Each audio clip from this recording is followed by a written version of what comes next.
Tahukah kamu bahwa dulunya agama itu tidak ada di dalam KTP? Sejak Indonesia merdeka, tahun 1945 sampai tahun 1967 atau di era Presiden Soekarno, agama tidak pernah dicantumkan di dalam KTP. Baru pada tahun 1967 lah, tak lama setelah tragedi G30 SPKI, agama menjadi data wajib dalam KTP dan setiap warga negara Indonesia wajib memilih salah satu dari 5 agama yang diresmikan kala itu. Dulu, semenjak Orde Baru berkuasa, warga negara Indonesia yang tidak mau bergabung dalam 5 agama yang ditetapkan saat itu akan dianggap ilegal dan sesat. Bahkan, tak jarang dianggap tak bertuhan, sehingga mereka langsung dimasukkan ke dalam kelompok komunis dan ditangkap. Setelah ditangkap, nasib mereka banyak yang tidak diketahui rimbanya.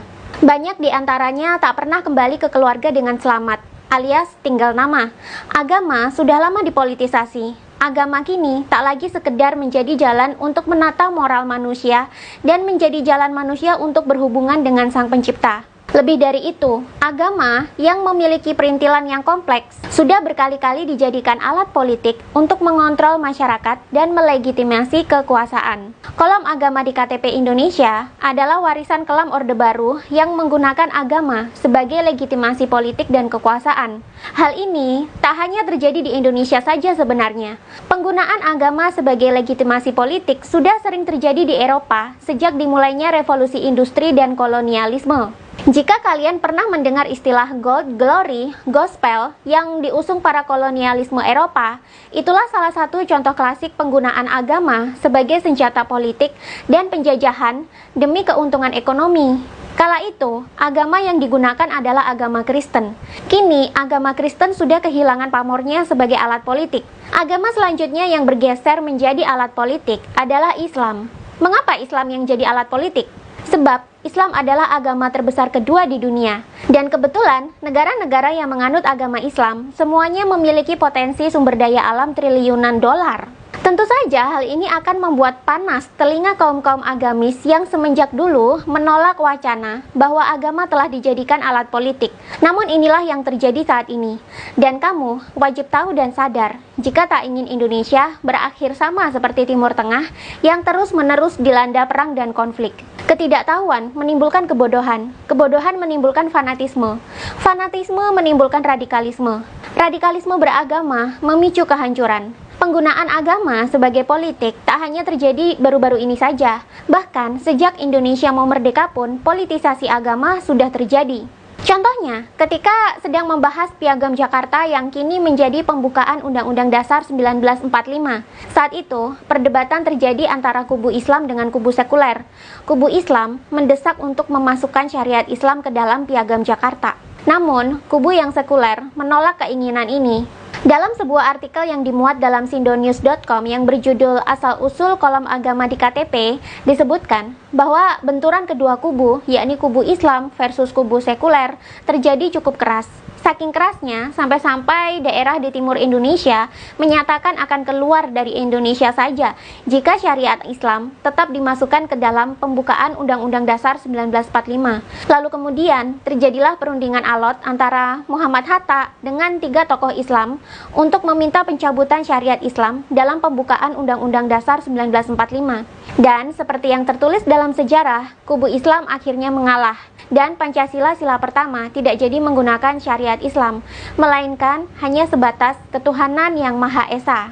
Lebih singkat sih, namun bisa merangkul semua kalangan. Persoalan apakah sebuah agama harus berpolitik atau tidak sudah menjadi perdebatan sengit sejak ratusan tahun silam.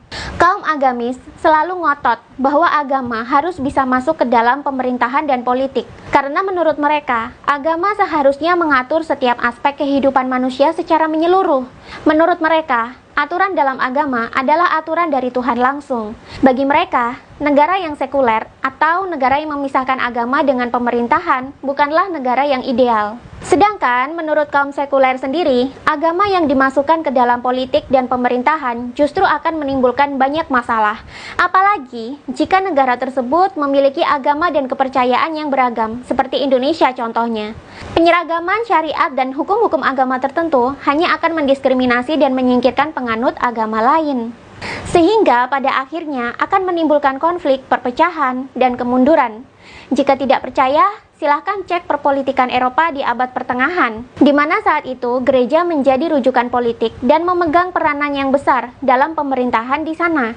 Yang terjadi, masyarakat justru terkekang, tidak bebas, dan cenderung berjalan di tempat. Para pemikir bebas tentu merasa tidak nyaman dengan kekangan gereja yang berpolitik, sehingga pada akhirnya muncullah banyak perkumpulan-perkumpulan yang membebaskan anggotanya untuk berpikir dan berkreasi. Abad pertengahan, yakni abad ketika Eropa didominasi oleh politik gereja Kristen, kerap juga disebut sebagai zaman kegelapan. Berkumpulnya para pemikir-pemikir bebas ini yang tidak mau terdoktrin dalam fatwa gereja, pada akhirnya melahirkan pemikiran-pemikiran baru yang lebih cerdas dan maju.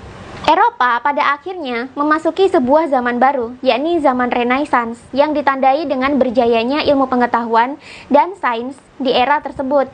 Banyak filsuf bermunculan, banyak ilmuwan bermunculan, banyak penemuan baru ditemukan. Dan jangan salah, kemajuan ini tak lepas dari gerakan masif para pemikir bebas yang tidak mau terikat dalam doktrin-doktrin agama Kristen yang banyak disebarkan melalui gereja. Zaman Renaissance berlanjut ke abad pencerahan. Disebut abad pencerahan karena di sini manusia mulai banyak yang tercerahkan. Banyak ide baru bermunculan. Banyak hal-hal yang dulunya nampak mustahil kini bisa diwujudkan karena bebasnya ilmuwan dan filsuf berpikir dan menelurkan ilmu pengetahuan baru. Namun, jalan mereka tidak selamanya mulus. Saat itu, gereja sangat memusuhi para pemikir bebas ini. Perkumpulan mereka yang kini banyak dianggap sebagai secret society, banyak diburu, ditutup, dan tokoh-tokohnya dianggap bersalah dan melanggar peraturan negara. Dari sinilah muncul keyakinan bahwa perkumpulan para pemikir bebas ini sangat mengancam legitimasi politik gereja. Karena banyak diburu dan ditangkapi, plus banyak pemondokan mereka yang ditutup paksa oleh negara, perkumpulan-perkumpulan ini akhirnya bergerak secara diam-diam. Dari sini muncullah istilah secret society. Dan dari sini pula muncul stigma bahwa mereka adalah pengikut Antichrist. Ketika agama Islam menyebar ke seluruh dunia, secret society kembali distigma negatif sebagai pengikut Dajjal. Padahal dulunya, mereka tak lebih dari sekedar perkumpulan para pemikir bebas yang belajar banyak hal, mulai dari filosofi, energi, sampai ilmu pengetahuan. Namun, karena gereja di Eropa menganggap mereka berbahaya, maka stigma Antichrist ini menyebar dengan sangat cepat dan sangat mengindoktrinasi pemikiran masyarakat Eropa. Ketika era kolonialisme merebak, agama Kristen kembali dijadikan alat politik untuk menjalankan penjajahan. God, Glory, Gospel dijadikan semboyan penjajahan atau kolonialisme. Agama disebarkan sambil mencari keuntungan politik. Begitu pula dengan di Indonesia. Politik dan ekonomi memang kerap tidak terpisahkan, dan agama merupakan cara yang murah dan cepat untuk mendoktrin pola pikir manusia menjadi sendiko dawuh apapun fatwa atau keputusan yang dikeluarkan oleh para pemuka agama. Tak peduli walaupun keputusan atau fatwa tersebut sebenarnya bersifat politis, jika sudah dibalut dengan ayat-ayat dari kitab suci dan tafsir yang disesuaikan dengan kebutuhan politik, maka masyarakat akan menganggap semua itu adalah takdir dan perintah dari Tuhan. Begitulah cara kerjanya jika menjadikan agama sebagai alat politik. Pasca G30 SPKI, agama kembali dijadikan alat politik oleh Orde Baru. Sampai sekarang, masih banyak yang mengira bahwa komunis itu sama dengan tidak bertuhan. Padahal bukan loh. Komunisme adalah ideologi negara. Tidak ada sangkut pautnya sama sekali dengan Tuhan dan agama. Tapi, di dekade 1960-an sampai 1980-an, perang dingin antara Amerika Serikat yang kapitalis dengan negara Uni Soviet yang komunis sedang panas-panasnya. Perang ideologi dua negara adidaya ini berimbas kepada konflik-konflik berdarah yang terjadi di seluruh dunia yang negaranya condong kepada komunis. Tak terkecuali terjadi juga di Indonesia. Indonesia yang ketika itu dipimpin oleh Soekarno di dekade 1960-an mulai cenderung dekat kepada Uni Soviet yang komunis tentunya. Apalagi saat itu terjadi perebutan kekuasaan atas Papua Barat antara Indonesia versus Belanda. Belanda sendiri adalah sekutu Amerika Serikat. Sedangkan Amerika Serikat sendiri sedang ada agenda besar ingin melenyapkan komunisme di seluruh dunia. Mengapa komunisme harus dilenyapkan? Karena jika komunisme tidak dilenyapkan, maka kapitalisme akan sulit menyebar, globalisasi akan sulit dilakukan. Sedangkan Amerika Serikat sendiri adalah sarangnya globalis yang kerjaan mereka setiap hari hanya mencari cuan dari perusahaan-perusahaan global yang mereka dirikan. Perusahaan global mereka dipastikan akan sulit masuk dan beroperasi di negara-negara komunis. Karena itu, Uni Soviet dan negara-negara lain yang cenderung komunis harus dihancurkan. Indonesia jelas masuk dalam daftar. Karena itu, ada tragedi G30 SPKI yang tak lepas dari campur tangan CIA atau Badan Intelijen Amerika Serikat. Pasca tragedi G30 SPKI, semua elemen masyarakat yang berafiliasi dengan komunisme ditangkap dan diberangus atau dibantai.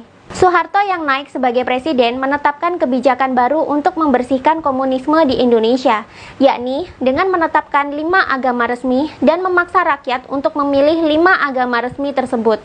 Agama akhirnya menjadi paksaan untuk agenda politik besar. Agama menjadi alat kontrol masyarakat. Pada saat itu, Indonesia tidak hanya percaya kepada 5 agama itu saja, tapi banyak sekali aliran-aliran kepercayaan yang tersebar mulai dari Pulau Sumatera hingga Papua. Ada banyak agama lokal yang menjadi kepercayaan asli dan lebih tua usianya daripada agama Islam, Kristen, Hindu, dan Buddha yang masih dianut dan dijalankan oleh penduduk. Namun karena pemerintah tidak mengakuinya, maka mereka harus memilih salah satu dari 5 agama tersebut, atau mereka akan dimasukkan ke dalam kelompok komunis dan kemudian ditangkap dan tidak pernah bisa kembali. Akibatnya, sampai sekarang, Indonesia jadi terkotak-kotak hanya sebatas pada agama yang diresmikan negara itu tadi, yang jumlahnya 5. Kalau sekarang sih jumlahnya jadi 6, nambah Konghucu. Agama sampai sekarang menjadi paksaan dalam norma masyarakat. Jika ada orang yang jiwanya tidak cocok dengan 6 agama yang telah diresmikan negara, mereka akan kerap mendapatkan diskriminasi dan pelecehan. Mereka dianggap sesat, tidak bertuhan, dianggap pengikut Dajjal, dianggap pengikut setan, dianggap bodoh, dianggap terbelakang, dan kerap mengalami diskriminasi dalam hal-hal umum. Indonesia adalah negara yang heterogen. Sebelum agama-agama asing ini masuk, Nusantara sudah memiliki sistem kepercayaannya sendiri yang berbeda-beda dari satu pulau dengan pulau yang lainnya. Dalam buku Agama Asli Indonesia yang ditulis oleh Rahmat Subagja, di situ dijelaskan bahwa meskipun tidak memiliki sistem teologi yang lengkap dan kompleks seperti agama-agama asing, kepercayaan lokal Nusantara sudah sejak dulu menyadari bahwa ada kekuatan ilahiyah di luar dirinya. Konsep ketuhanan mereka memang tidak belak-belakan menyebut Tuhan dengan nama atau sosok tertentu. Tapi, masyarakat Nusantara sudah sadar betul bahwa sesuatu yang ilahi atau Tuhan ada di dunia ini. Ada kekuatan tak tergambarkan yang mengatur dan memiliki semesta ini. Namun, karena dulu konsep kepercayaan Nusantara tidak kompleks seperti agama-agama asing, yakni tidak punya nabi, tidak punya kitab suci yang baku, keberadaan penganut kepercayaan lokal ini kerap dipinggirkan dan mendapatkan diskriminasi, bahkan dianggap terbelakang. Dan agama-agama pendatanglah yang dianggap mengadapkan leluhur-leluhur Nusantara yang dianggap terbelakang ini. Sebenarnya, para leluhur di sejumlah suku sudah mempraktekkan beragam ritual rohaniah sebelum kedatangan Hindu, Buddha, Kristen, dan Islam. Ritual-ritual tersebut dijalankan secara rutin, namun pada kelanjutannya, ritual tersebut terdesak oleh datangnya agama-agama baru di Indonesia. Sampai sekarang, ritual kuno yang masih bertahan dalam dominasi agama asing mulai langka bisa ditemukan. Ritual itu pun kini dianggap sebagai budaya etnik supaya tidak bergesekan dengan agama-agama pendatang yang menjadi mayoritas. Menurut Rahmat Subagja, agama asli Nusantara sepanjang sejarah berulang kali mengalami krisis eksistensi. Dia terancam setiap kali didampingi oleh agama-agama yang datang dari luar. Agama-agama baru ini tidak saja unggul dalam perlengkapan doktriner, tapi mereka juga unggul dalam bidang kenegaraan dan lambat laun berfungsi sebagai ideologi negara di bawah kekuasaan sentral yang sakral. Jika kita lihat agama-agama besar di dunia ini, tidak ada agama yang menjadi besar dan memiliki banyak pengikut jika tidak masuk ke dalam negara atau politik. Dengan mencampuri urusan politik, maka pihak agamis dapat meminta pemerintah untuk mengeluarkan kebijakan dan anggaran dana untuk membesarkan agama tersebut, sehingga pengikutnya bertambah dan doktrinnya meluas. Kristen begitu, Islam begitu, Hindu pun begitu di India sana. Sedangkan agama-agama yang tidak berpolitik justru menjadi minoritas dan banyak juga di antaranya mengalami pemusnahan karena dominasi agama-agama yang berpolitik. Sejarah kelam percampuran agama ke dalam politik kerap meninggalkan perpecahan, perang, dan pertumpahan darah.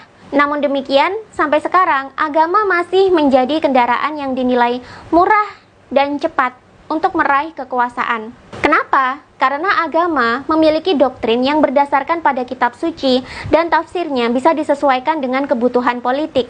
Ketika doktrin agama disebarkan, maka masyarakat, apalagi jika kesadaran dan akal sehatnya rendah, akan menelan mentah-mentah semua doktrin, fatwa, dan keputusan pemuka agama sebagai perintah atau titah Tuhan. Tidak peduli bahwa agama itu ternyata sudah dipolitisasi.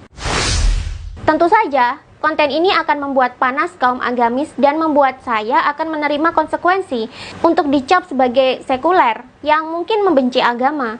Padahal kenyataannya saya tidak membenci agama sama sekali. Saya mempelajari banyak agama dan saya menemukan bahwa agama di zaman ini sudah melenceng jauh dari fungsinya sebagai media pengembangan rohani manusia. Agama yang seharusnya bekerja di ranah rohani dan mengembangkan budi pekerti manusia malah bertransformasi menjadi alat paksa politik yang bersifat doktrinal dan menakut-nakuti. Ketika seorang penguasa mampu menguasai agama, maka ia mampu menguasai masyarakat. Beragama seharusnya menjadikan manusia itu bermoral baik, bukannya dijadikan doktrin untuk mengendalikan pola pikir masyarakat sebagai pesanan politik tertentu. Agama harusnya menjadi sesuatu yang personal, menghasilkan perangai baik dalam masing-masing orang. Barulah dengan perangai baik ini, manusia menjalankan pemerintahan, bukannya malah doktrin agama dipakai untuk membuat peraturan dan undang-undang negara. Ini jelas tidak sehat dan salah kaprah. Eropa sudah pernah jatuh ke dalam abad ke-8, di mana saat itu gereja berpolitik dan menekan kebebasan masyarakat. Kini, Indonesia yang berbarengan dengan negara-negara Timur Tengah lainnya sedang mengulang abad ke-8 di Eropa dulu, dengan agama yang berbeda dan dengan lokasi yang baru. Selama kita mencecap agama tanpa akal sehat dan kesadaran, maka kita akan mengulang kejatuhan negara-negara Timur Tengah itu di sini. Timur Tengah sudah berkali-kali hancur akibat penggunaan agama dalam politik. Indonesia jangan sampai mengulang hal yang sama.